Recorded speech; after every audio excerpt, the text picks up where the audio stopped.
하나님의 기쁨이란 주제로 오늘은 11번째 설교가 되겠습니다. 다음 주가 되면 12번째로 이제 마지막 설교가 되겠습니다.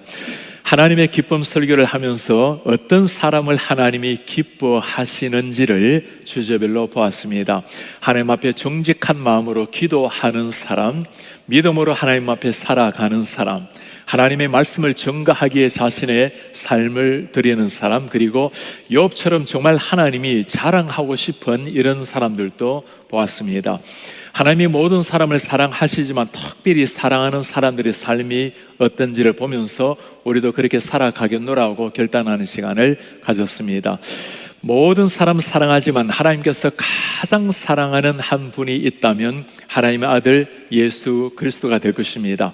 마태복음에는 하나님께서 이 예수님을 사랑하신다, 하나님께서 참으로 기뻐하신다라는 말씀을 3번 반복해서 말씀을 하고 있습니다. 똑같이 하나님이 사랑하시고 하나님이 기뻐하신다고 말씀하시지만 그 상황을 살펴보면 하나님께서 왜 예수님을 사랑하시는지 특별한 이유가, 의미가 들어가 있습니다. 오늘은 그 첫 번째 먼저 말씀 한번 보도록 하겠습니다. 첫 번째, 하나님께서는 예수님의 존재 자체를 기뻐하신다고 말씀합니다. 하나님께서 예수님의 예수님됨, 하나님의 아들 된 그 존재 자체를 기뻐하시는 하나님. 오늘 우리가 읽었던 말씀은 예수님께서 공생애를 시작하기 전에 먼저 세례를 받으실 때의 모습입니다. 그때 상황을 한번 말씀을 통해서 보도록 하겠습니다. 예수님께서 세례를 받으시고 물에서 올라오실 때 하늘이 열립니다. 하나님의 성령이 비둘기같이 내려 자기 위에 임하심을 보시더니 성령께서 나타나는 모습이죠. 예수님의 모습이 나오고 그 다음에 하나님 아버지의 모습, 삼일체 하나님의 모습이 나오는 본문입니다. 하늘로부터 소리가 있어 말씀하시되 이는 예수는 내가 사랑하는 아들이요 내가 기뻐하는 자라. 하나님께서 예수 그리스도를 바라보시고 처음으로 하신 하나님의 고백은 내 사랑하는 아들이요 내 기뻐하는 자라. 하나님께서 예수님이 어떤 면을 바라보시면서 이렇게 사랑하셨고 기뻐하셨을까요? 우리 부모님이 자녀를 바라보고 기뻐할 때는 자녀라는 것은 부모님의 그 무엇인가 모습을 담기 마련입니다. 때로는 부모님의 얼굴을 그대로 담지 않은 자녀들도 있지만 그러나 부모님의 무엇인가 닮고 태어나는 것이 자녀들의 모습이죠.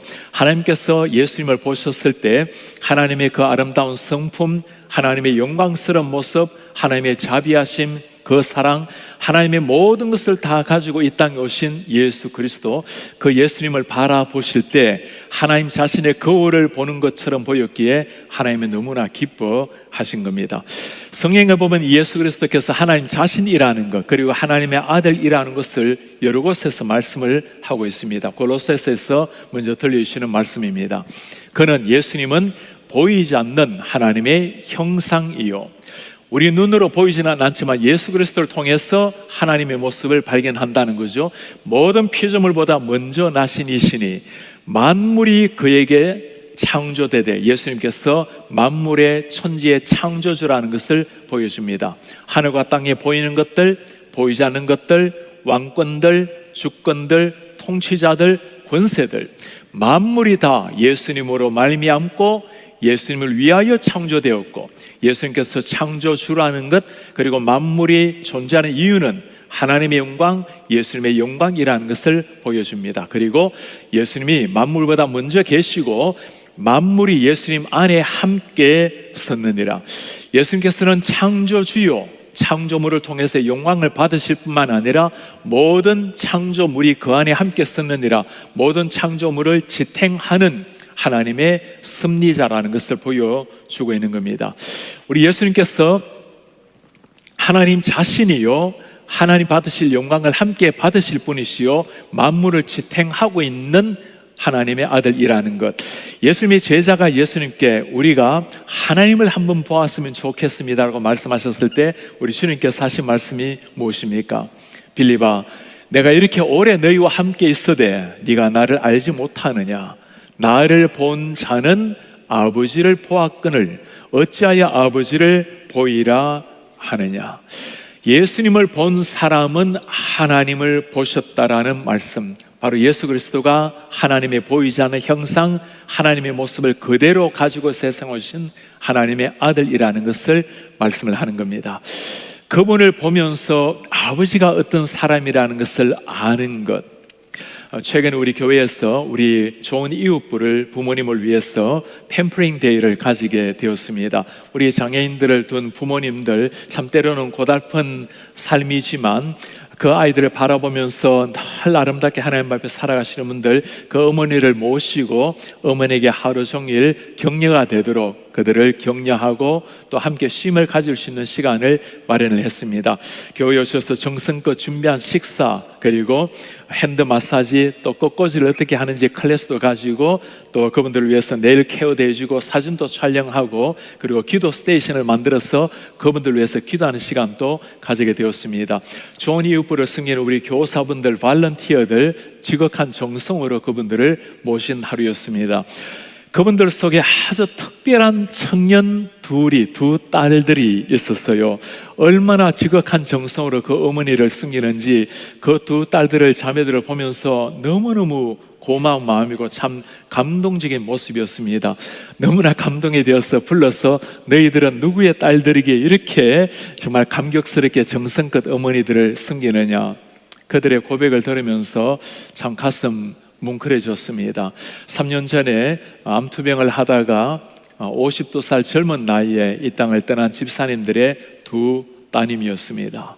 정말 감격스러웠던 것은 그 두 딸들의 모습을 통해서 어머니의 모습이 어떠했는지가 발견이 보였기 때문입니다. 참으로 곱게 사신 집사님, 그리고 성도님들을 사랑하고 주님의 교회를 사랑했고 예배하는 것을 참으로 소망하셨던 그 어머니의 얼굴이 그 두 딸들의 모습에 그대로 보였기 때문이었습니다. 천국에서 자신의 두 딸들이 그렇게 아름답게 어머니 닮아 살아가는 걸 보면서 얼마나 행복해 하셨을 어머니의 모습도 그리게 되었습니다. 그런 겁니다. 예수님을 바라보셨을 때 당신의 모습을 바라보시는 것처럼 행복해 하셨던 하나님, 하나님의 모든 형상이 그대로 들어가 있는 그 예수 그리스도, 그분이 하나님께 기쁨이요 영광이 된 것입니다. 우리 성도님들 꼭 기억을 하시기를 바랍니다. 하나님의 아들 예수님을 바라보면서 기뻐하셨던 하나님, 오늘날 하나님의 아들, 딸 된 우리를 바라보시면서 주님께서 행복해 하시는 하나님의 모습이 보이십니까? 하나님의 기쁨을 설교하면서 제일 먼저 했던 설교가 스바냐의 설교였습니다. 우리를 바라보시면서 기쁨을 이기지 못하고 절개의 노래하시는 우리 하나님, 우리 한 사람 한 사람의 정체성, 아이덴티티가 여기 있는 겁니다. 세상 사람과 비교해서 우리 자신의 등급을 매기는 것이 아니라 하나님의 형상대로 모양대로 지음받은 한 사람, 하나님께서 기뻐하시고 즐거워하시는 한 사람 한 사람이 우리 한 사람입니다. 하나님께서 예수님의 존재 자체로 기뻐하셨던 것처럼 우리 존재 자체를 기뻐하시는 하나님, 여기에 하나님의 영광을 위해서 살아가는 첫 출발점이 바로 여기에 있는 겁니다. 하나님께서 예수 그리스도를 참으로 기뻐하셨던 두 번째 이유입니다. 두 번째는 하나님이 예수님의 성품을 바라보시면서 참으로 기뻐하셨습니다. 왜 그랬을까요? 하나님의 성품을 그대로 드러내기 때문입니다. 오늘 하나님께서 예수님을 보고 기뻐하시는 두 번째 마태복음의 말씀은 마태복음 12장에 나오는 말씀입니다. 오늘 이 말씀은 배경이 굉장히 중요합니다. 이 말씀은 이사야서 42장 1, 2, 3, 4절이 배경의 말씀입니다. 이사야서에서는 장차 다가오실 이 메시아가 어떤 분이라는 것을 잘 보여줍니다. 그 메시아는 세상을 심판하실 심판주라고 말씀을 합니다. 심판주라면 어떤 사람일까요? 위대한 왕권을 가지고 오든지 긴 칼을 가진 장군의 이름으로 오든지 그런 세상을 심판하실 그 메시아인데, 오늘 말씀에 나타난 이 메시아의 모습을 보면 전혀 다른 성품의 메시아입니다. 어떤 메시아인지 한번 보도록 할까요? 보라, 내가 택한 종, 내 마음에 기뻐하는 바 내가 사랑하는 자라. 예수님을 두고 하나님이 하신 말씀이죠. 기뻐하는 자라, 사랑하는 자라. 내가 내 영을 그에게 줄 터이니, 성령을 부어서 하나님의 역사를 성령을 통해서 이루신다는 걸 보여줍니다. 예수님이 심판을 이방에 알게 하리라. 예수님께서는 심판주로 세상에 오실 분, 그 구약의 이사야서 말씀이 성취된 것을 보여줍니다. 예수님은 다투지도 아니하고 들리지도 아니하며 큰 소리를 내시지도 않고 아무도 길에서 그 소리를 듣지 못하리라. 예수님이 하신 일이 뭡니까? 상한 갈대 꺾지 아니하며 꺼져가는 심지 끄지 아니하기를 심판하여 이길 때까지 하리니 또한 이방들이 그의 이름을 바라리라 함을 이루려 하심이니라. 예수님이 하신 일은 상한 갈대를 꺾지 않고 꺼져가는 심지도 끄지 않고 그 위대한 심판주로 오시는, 세상에 오시는 그 분은 죄인된 우리를 심판하셔야 되고, 이 심판대에서 벗어날 사람이 있겠습니까? 모두가 심판의 대상, 저나 여러분들은 다 심판의 대상인데 주님께서는 강력한 칼을 쥔 장군의 이름으로 오는 것이 아니라고 말씀을 합니다. 상한 갈대 꺾지 아니하시는 우리 예수님, 주님께서는 죄로 말미암아 상해져 있는 갈대 같은 우리를 꺾지 아니하시고 오히려 주님이 하신 일이 무엇입니까? 당신께서 상한 갈대가 되셔서 우리를 위해서 죽음으로 꺾여주신 우리 예수님, 꺼져가는 심지 등불을 끄지 아니하시는 예수님, 죄로 말미암아 모든 영적인 불이 다 사라져버리고 죽음에 처해야 될 우리를 대신해서 예수님께서 친히 죽으시고 꺼져간 우리를 살려내신 분이 우리 주님이셨습니다. 그분이 심판주로 오신 분이지만, 그러나 당신의 권력으로 우리를 심판하신 분이 아니라 오히려 심판을 당해야 될 우리를 대신해서 십자가를 지신 주님, 이분이 우리의 주님이라는 겁니다. 사람들이 그 주님을 바라보면서 귀신에 사로잡혔다고, 정말 당신이 하나님의 아들이거든 능력을 보이라고 조롱하고 멸시하고 천시할 때 예수님께서는 묵묵히 그들을 향해서 기도하시면서 아버지, 저들의 죄를 용서하소서 눈물로 호소한 분이 우리 주님이십니다. 주님의 그 따스한 마음, 주님의 그 넘치는 은혜로 말미암아 우리가 구원이라는 것을 얻게 된 것이죠. 시카고의 D.L. 무디 기념교회에 오랫동안 담임 목사를 하셨던 이언 사이드라는 목사님이 계십니다. 아인사이드 목사님, 그 목사님 참 예수님의 사랑으로, 예수님의 은혜로 일생토록 하나님의 사랑을 증거했던 분이셨습니다. 한 번은 교회에 문제가 생겨서 회의를 하던 중에 한 젊은이가 일어나서 목사님 법대로 처리합시다라고 강조를 해요. 그때 아인사이드 목사님께서 하신 말씀이었습니다. 젊은이, 우리가 법대로 살아간다면 이 자리에 살아있을 사람이, 이곳에 있을 사람이 아무도 없다네.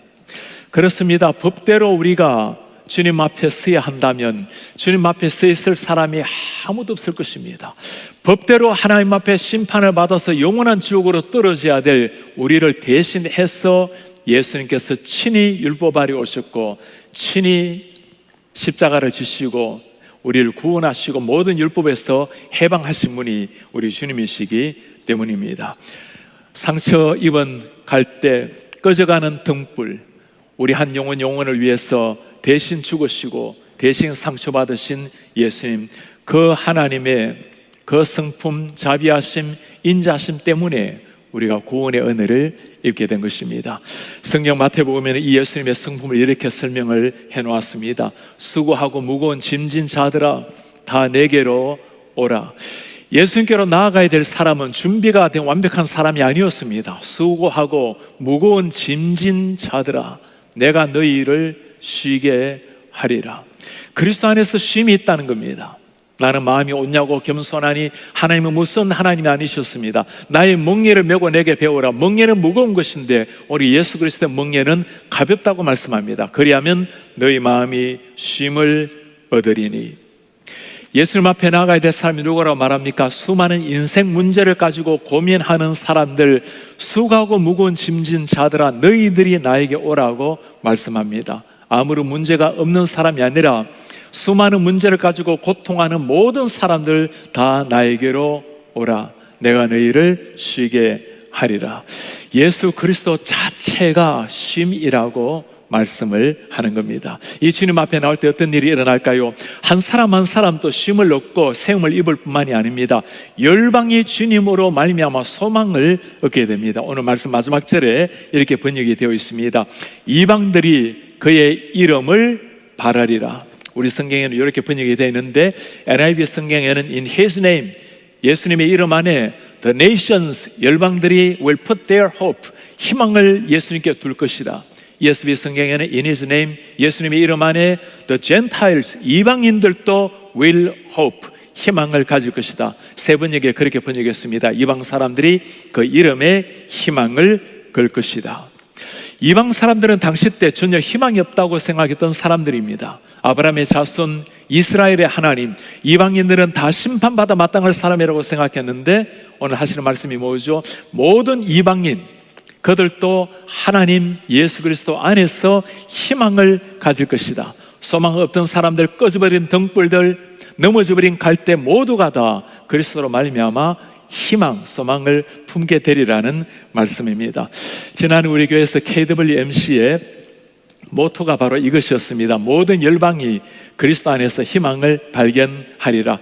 인류의 유일한 소망 예수 그리스도, 그것이 지난해 표였습니다. 그렇습니다. 우리가 예수 그리스도 안에서 발견하는 것이 바로 이것입니다. 무서운 심판의 하나님이 아니라 자비하시고 용서하시고 사랑이 많으시고 우리를 위해서 대신 죽으신 그 예수 그리스도, 연약한 나를 잘 아시는 주님, 오히려 넘어진 나를 품으시고 이렇게 세우시는 우리의 주님, 이것이 하나님의 성품을 가진 예수님의 모습입니다. 앤디 스탠리가 쓴 책 중에 성품은 말보다 크게 말한다라는 제목의 책이 있습니다. 영어로 보면 louder than words, 말보다도 오히려 더 강하게 들려오는 성품. 저자가 이 책에서 강조하는 것이 있습니다. 우리가 가지고 있는 성품이라는 것은 여러 가지 인간 유형 중에 한 가지가 아니고 이 캐릭터 성품이라는 것은 하나님께서 우리에게 주신 독특한 하나님의 형상이라는 겁니다. 좋은 성품이라는 것은 예수님의 성품을 담는 것, 예수님께서 하나님의 성품을 그대로 가지고 있는 것처럼 우리가 예수님을 닮아갈 때 하나님의 형상의 모습을 회복을 한다라는 말씀입니다. 이런 예수님의 형상을 가진 사람, 예수님의 성품을 가진 사람 만나게 되면 참 행복한 마음이죠. 하나님께서 예수님을 바라보실 때 가지셨던 그 행복한 마음을 우리도 그런 사람을 바라볼 때 발견을 하곤 합니다. 한국에는 성자라는 이름을 쓸 때마다 늘 떠오르는 한 분이 계십니다. 장기려 박사님입니다. 1911년도 북한에서 태어났고 김일성 대학교의 의과대학 교수로 계셨던 분, 김일성의 수술도 맡으셨던 명의분이었습니다. 6.25 전쟁이 터지고 월남에서 부산에 복음병원을 세우게 되었습니다. 병원장으로 그렇게 평생 서울대 의대 교수, 또 부산 의대 교수, 그리고 복음병원장으로 지내셨던 분이었습니다. 그 장기려 박사님의 삶을 다룬 책들이 많이 있는데 한 세 가지 정도 책 제목을 소개하면 이렇습니다. 장기려 우리 곁에 살다 간 성자, 성자가 된 옥탑방 의사, 그분이 평생 산 것이 병원 저 위에 옥탑방 조그마한 방 하나에 살다가 인생을 보내신 분입니다. 우리 시대 마지막 성자, 청년 의사 장기려. 지난 주에는 이번 달 초에 이 장기려 박사를 기리는 장기려 평전이라는 책이 하나 발간이 되었습니다. 부제목을 보면 사람으로 대했던 의사, 사람을 대상물로 여기지 아니하고 그가 장군이든 그가 대통령이든 아니면 홈리스이든 한 사람 한 사람을 사람으로 하나님 앞에 존귀한 인간으로 대했던 장기려 박사. 그가 한국에서 간 절제 수술에 최초로 하셨던 가장 뛰어난 명리로 사셨던 분이었습니다. 그러나 그의 모든 것을 하나님의 영광을 위해서 일생 보내셨던 한 사람, 할머니로부터 물려받았던 신앙, 부모님으로부터 물려받았던 신앙, 평생 장기려 박사의 두 가지의 단어는 예수님의 십자가와 예수님의 부활이었습니다. 우리가 육신을 벗고 이 땅을 떠나는 것을 죽음이라고 여기고, 우리가 이 땅을 떠나서 예수님의 품에 안기는 것을 부활로 여기고 평생 부활을 사모하며 살아셨던 한 사람, 이 책을 보면 그의 아름다운 일화가 끝이 없습니다. 많은 사람에게 알려진 일화 중에 아무래도 병원비를 내지 못했던 많은 사람들이 있었던 시대 아니겠습니까? 어려웠던 시대, 그런 시대에 병원 뒷문을 열어놓고 밤에 조용히 병원 빠져나가시라고 그렇게 많은 사람에게 베풀었던 사람, 한 큰 기업에서 그분을 모시고 강연을 듣고 많은 사례비를 수표로 준비해서 그분에게 주었습니다. 회사를 나가는 길에 구걸하고 있는 거지를 만나서 그 적시로 그에게 그 수표가 든 봉투를 건네고 돌아갔어요. 이 거지가 그 수표를 가지고 은행에 가서 환전을 하는데 깜짝 놀랐습니다. 어마어마한 돈이었어요. 그리고 수소문을 해보았더니 그 장기력 박사가 준 수표였어요. 그래서 집으로 연락이 왔습니다. 돈을 찾아가시라고 며느리를 보냈습니다. 돈을 다 찾아서 1푼도 남기지 말고 그 거지에게 주고 돌아오라고. 네가 1푼이라도 가지고 돌아오면 내 며느리가 아니라고. 정말 하나님의 사랑을 증가하기 위해서 호련히 모든 것을 다 바치셨던 분이었습니다. 1995년도 12월 20일 성탄절 때 하나님의 부름을 받게 되었습니다. 그가 평생 살았던 맨 꼭대기에 옥탑방 조만한 집 하나, 자기 집도 아닌 곳에서 일생 사셨던 분입니다. 그가 병원장으로 가장 뛰어난 의대 교수로 그렇게 사셨지만 남긴 마지막 돈은 8,000불, 1,000만 원이 전부였고 그것은 간병사에게 마지막 맡기고 세상을 떠났습니다. 오직 예수 그리스도의 십자가와 부활만을 위해서 당신의 삶을 드렸던 한 사람, 그가 살아있을 때 많은 그의 후학들이, 사람들이 그의 모습을 기리고자 그의 동상을 세우고자 동상위원회가 그를 방문했을 때였습니다. 한마디로 그들을 다 물리쳤습니다. 내 동상을 만드는 사람은 벼락을 맞아서 죽으리. 오직 예수 그리스도 이름, 그 이름만 남기고 홀연히 세상을 떠난 사람, 사람들은 그를 이 시대의 성자라고 부릅니다. 그러나 그는 늘 모든 것을 내려놓고 십자가를 지고 나를 따르라고 말씀하신 그 주님 앞에서 늘 부끄러운 모습으로, 죄성한 모습으로 살다간 이 시대의 성자였습니다. 성자라는 단어 영어로는 saint라고 부릅니다. 여러분, 성경에 보면 무엇을 saint라고 부르는지 아십니까? 우리 성도들을 두고 부를 때 saint라고 불러요. 하나님께서 예수 그리스도의 피로 말미암아 거룩한 하나님의 백성으로, sanctify 된 하나님의 백성으로 부른 우리를 두고 saint라고 부르는 겁니다. 세인트가 되는 것은 우리 힘으로 될 수 있는 것은 아닙니다. 그건 하나님의 은혜로 그리스도의 피로 말미암아 하나님의 아들, 딸 세인트가 되는 겁니다. 하나님의 아들, 딸이 되었다면 살아가는 것이 우리가 해야 될 일입니다. 장기를 박사뿐이겠습니까? 주님의 제자들 뿐이겠습니까? 예수님의 피값으로 말미암아 살아가는 모든 사람들, 세인트로 살아갈 수 있는 일이 무엇이죠?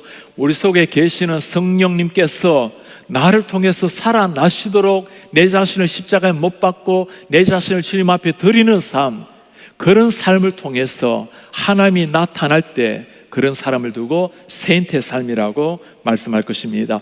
이런 사람을 두고 우리 주님께서 기뻐하신다고 말씀합니다. 주님께서 그렇게 살아가신 하나님의 아들이었습니다.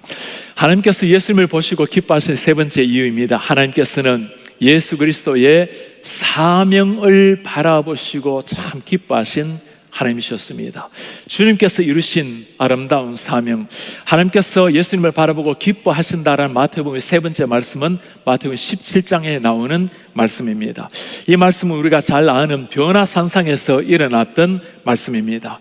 예수님께서 야고보와 베드로와 요한을 데리고 변화산으로 올라갔을 때 일어난 사건입니다.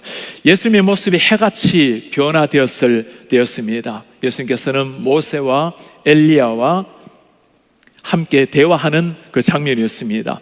너무나 감격에 찼던 베드로가 그때 뭐라고 말씀하십니까? 주님, 우리가 이것이 너무나 좋습니다. 이곳에 초막을 짓고 하나는 주님을 위해서, 하나는 엘리야를 위해서, 하나는 모세를 위해서 여기서 살면 좋겠습니다. 그럴만 했죠. 지금 로마 압제하에서 너무나 고통스러웠던 이 상황에 그렇게 살아갈 것이 아니라 이 변화산에서 천국의 그 기쁨을 맛보면서 살아간 사람들인데, 주님, 이 변화산이 좋겠습니다. 내려갈 것이 아니라 여기에 살면 좋겠습니다. 그때 하늘의 문이 열리고 들려왔던 말씀이 오늘의 말씀입니다. 말할 때 호련히 빛난 구름이 그들을 덮으며 구름 속에서 소리가 나서 이르시되, 이는 내 사랑하는 아들이요 내 기뻐하는 자니 너희는 그의 말을 들으라 하시니라. 내 사랑하는 아들이요 내 기뻐하는 자니, 그 다음 말씀이 중요합니다. 너희는 예수님의 말을 들으라. 하나님께서 지금 예수님의 무슨 말을 들으라고 이렇게 말씀을 하고 계실까요? 예수님께서 앞으로 해야 될 일들, 져야 될 십자가, 이루어야 될 사명, 지금 예수님께서 그 변화산에서 엘리야와 모세와 함께 무슨 말씀을 하고 계셨을까요? 누가복음에 보면 예수님께서 그들과 했던 말씀을 이렇게 소개를 하고 있습니다. 영광 중에 나타나서 장차 예수께서 예루살렘에서 별세하실 것을 말씀하시더니, 예수께서 예루살렘에서 장차 십자가 지고 돌아가시는 것을 말씀을 하고 있는 겁니다.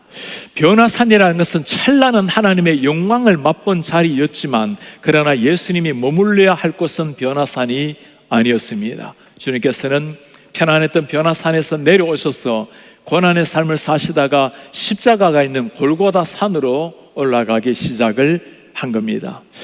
학자들 중에서는 성경 전체에서 가장 중요한 순간, 사건을 오늘 변화산이라고 말한 사람들이 있습니다. 변화산 이전과 이후가 달랐기 때문입니다. 변화산 이전에 예수님께서 하늘나라의 복음을 전했다면, 변화산 이후에는 이제는 십자가를 향해서 고난의 길로 걸어가시는 예수님의 모습을 보여주었기 때문입니다. 아놀드 토인비가 쓴 역사의 연구라는 책을 보면 바로 이 오늘 요 말씀을 소개를 하고 있어요. 역사 연구를 보면 인류 역사는 끊임없이 다가오는 도전, 이 챌린지가 있을 때 그 챌린지 앞에서 대부분의 사람들은 그냥 평범하게 살아갑니다. 그러나 그 챌린지에 리스폰스, 응전하는 사람들이 나옵니다. 그 응전하는 사람들을 통해서 역사는 회복되고 극복되고 발전이 되어서 이 발전이 모든 사람에게 유익으로 돌아간다고 이야기를 해요. 그 발전을 시키는 리스폰스하는 그 소수의 사람들을 두고 창조적 소수, creative minority라고 이렇게 부릅니다. 아놀드 토인비는 오늘 바로 이 장면, 예수님께서 변화산에서 머물지 아니하시고 세상에 할 일 많은 세상, 사명이 기다리는 세상으로 내려가는 이 모습을 보면서 창조적 소수의 예수 그리스도 그 순간이라고 말씀을 합니다. 그렇죠. 예수님께서 편안했던 변화산에 머무셨다면 골고다의 십자가는 사라졌을 것입니다. 예수님께서 변화산에서 그냥 장막을 치고 살으셨더라면 구원의 사명은 사라지게 될 것입니다. 그분이 창조주 소수가 되었기에 우리는 구원이라는 놀라운 하나님의 은총을 맛보게 된 것입니다. 주님의 제자들도 마찬가지입니다. 그들이 수많은 챌린지가 있었을 때 리스폰스 하면서 당신의 삶을 던졌을 때 그 창조주 소수로 말미암아 사도행전이라는 놀라운 역사가 이루어진 것입니다. 우리 삶에도 마찬가지죠. 때로는 변화산 같은 정말 감격을 누릴 때가 왜 없겠습니까? 변화산에서 우리 하나님을 만나는 그 감격, 주님의 그 하늘의 기쁨을 맛보았던 그 순간들, 그러나 우리가 머물러야 할 곳은 변화산이 아니라는 겁니다. 변화산의 체험은 중요하지만 그것이 우리의 목적지가 아니라는 겁니다. 변화산이 필요한 것은 하나님의 사명자로 살아가기 위해서 변화산이 필요한 것이고, 우리를 기다린 세상에 내려가서 깊게 고난의 길로, 때로는 십자가의 길로 우리는 묵묵하게 예수님을 따라서 골고다의 길을 따라가는 사람들입니다. 우리 예수님 십자가 기다리는 그 길이었지만 그분은 묵묵하게 변화산을 내려놓고 골고다 산을 택하신 분이셨습니다. 하나님의 사명이 있었기 때문이고 그것을 우리 하나님께서 너무나 기뻐하셨습니다. 지난주에 남가주 동양선교교회에서 말씀을 전할 기회가 있었습니다. 그곳에 파성 선교사님, 이번에 돌아가신 선교사님의 일대기를 들으면서 얼마나 감격스러운지 모르겠습니다. 정말 하나님 앞에 어떻게 살아가야 할지를 다시 한번 생각했던 시간이었습니다. 이원철 선교사님, 한국의 중학교의 수학 선생이었습니다. 하나님을 만나게 되었고 주님을 체험하고 난 다음에 그 은혜에 감격해서 아프리카 선교사로 들어갔습니다. 오랜 세월 그렇게 선교지에 계시다가 암투병을 하게 되었습니다. 몇 번의 암투병을 하면서도 끝까지 아프리카를 다시금 찾으셔서 마침내 그 자리에서 주님의 품에 안기게 되었습니다. 그분의 영상을 보면서 한 번 주어진 인생 무엇을 위해서 살아야 될지 잠시 한번 영상 보시겠습니까? 지금은 도로가 포장이 됐지만 그때 당시에는 이시올로부터 모얄레까지 500km가 비포장이었어요. 그곳에 한 분 계시는 선교사님, 그분이 저에게 물으시더라고요. 이곳에 오면 무슨 사역을 하겠습니까? 기독교 학교를 하겠습니다. 이분이 눈에 눈물이 글썽글썽하는 거예요. 사역자를 보내달라고 10년이 넘게 기도했는데 이제 하나님께서 당신을 우리에게 보내셨다. 하나님은 미쳤어요. 어떻게 나같이 더러운 죄인을 위해서 당신의 소중하고 모든 것 되시는 당신의 사랑하는 아들을 세상에 보내시고 십자가에 못 박으신다는 것입니까? 그곳에 있으면서 제가 2011년부터 7번 수술실에 들어갔습니다. 암이 목에 생겼고 배에 생겼고 다시 또 목에 생겼습니다. 그런 상황에서도 한 번도 하나님을 원망한 적이 없어요. 나를 죄악 가운데서 구원하시기 위해서 그분은 아들을 주셨는데 내가 이까지 병 때문에 어떻게 기뻐하지 않을 수가 있겠는가?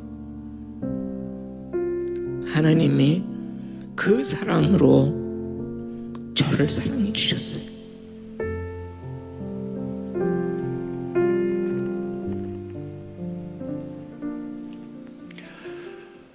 내가 어떻게 기뻐하지 아니할 수가 있겠는가? 하나님께서 그 사랑으로 나를 살리셨으니 하나님 정말 미쳤어. God is crazy. 그렇지 않습니까? 어떻게 하나님께서 나 같은 죄인을 위해서 당신의 아들을 보내시고 그 아들을 나를 대신해서 죽이시고 나를 살리신다라는 것이 이게 상상이 될 수 있는 일입니까?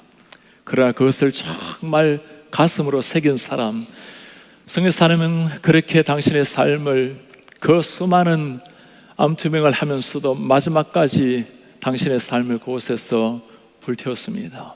하나님의 그 사랑에, 그 사명에 당신의 삶을 던진 겁니다. 아들 한 사람, 딸 하나가 있어요. 딸은 한국에서 대학을 마치고 미국에서 유학을 하고 아버지의 뒤를 이어서 헝가리의 선교사로 살아가고 있습니다. 아들 아버지의 뒤를 이어서 케냐 선교지에서 삶을 보냅니다.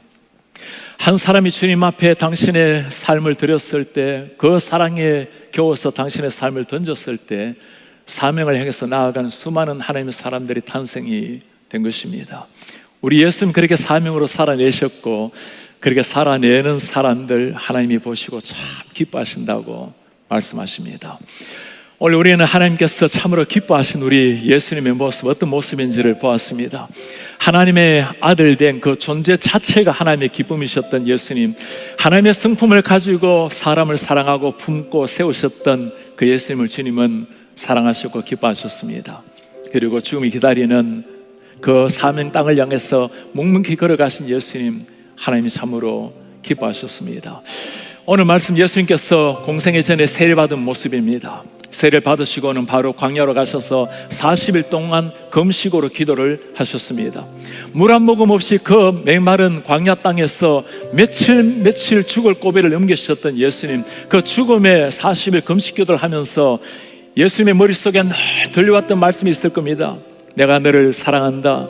너는 내 기뻐하는 아들이라. 그 음성이 들려왔기에 주님께서는 다시금 일어날 수가 있었습니다. 주님, 오늘 이곳 내일 복음을 전가할 때 수많은 사람들 주님을 대적했고 무시했고 조롱했고 핍박했고 그때도 주님 머릿속에 귀속에 들려왔던 그 말씀, 너는 내 사랑하는 자라. 십자가 앞에서 주님 할 수만 있다면 이 잔을 여기서 물리쳐 주십시오. 그때도 들려왔던 그 한마디, 너는 내 기뻐하는 아들이라. 아버지 어찌하여 나를 버리시나이까. 십자가 위에서 처절하게 피를 쏟고 물을 쏟으면서 죽어가는 그 순간, 그때도 들려왔던 그 한마디 음성이었어요. 너는 내 사랑하는 아들이요 내 기뻐하는 자라. 그 한마디가 있었기에 예수님께서는 묵묵하게 생명을 바치시면서까지 사명을 이루셨습니다. 하나님 나를 사랑하셨기에, 미칠 정도로 사랑하셨기에, 그 사랑이 있었기에 한 선교사님 마지막 순간까지 당신의 삶을 불꽃처럼 다 드렸어요. 우리의 삶의 광야 같은 삶이 왜 없겠습니까? 그때마다 우리가 일어날 수 있는 힘이 바로 여기 있습니다. 너는 내가 사랑하는 자요 너는 내가 기뻐하는 자라. 때로 변화산에 머물고 싶은 그런 마음들이 왜 없겠습니까? 신앙생활 하면서 가능하면 좀 더 편안하게, 좀 더 안락하게 지내고 싶은 마음이 없겠어요. 그때 주님께서 보여주신 그 말씀, 너희는 그의 말을 들으라. 변화산을 거부하고 내려와서 묵묵하게 죽음의 땅 골고다 산을 올라가는 우리 예수님, 우리가 그렇게 살아갈 수 있는 이유는 우리 예수님께서 그 죽음의 골고다 길을 걸어가셨기 때문입니다. 그리고 그 사명으로 말미암아 나 같은 죄인을 살려내신 구원을 이루셨기 때문입니다. 주님께서 기뻐하신 그 예수님, 오늘 그 예수님 바라보고 하신 말씀, 누구에게 하신 말씀일까요? 당신의 아들 예수님, 당신의 아들 딸 된 우리를 위해서, 나를 향해서 하나님이 하시는 말씀입니다. 너는 내 사랑하는 자요 내 기뻐하는 자라. 한번 사는 생에 이 주님을 위해서 주님의 성품을 품고 주님의 아들 딸답게 주님의 사명을 이루어갈 때 우리 하나님이 기뻐 영광을 받으실 것이고, 우리에게도 가장 의미 있는, 가장 고결한 한 인생이 될 것입니다.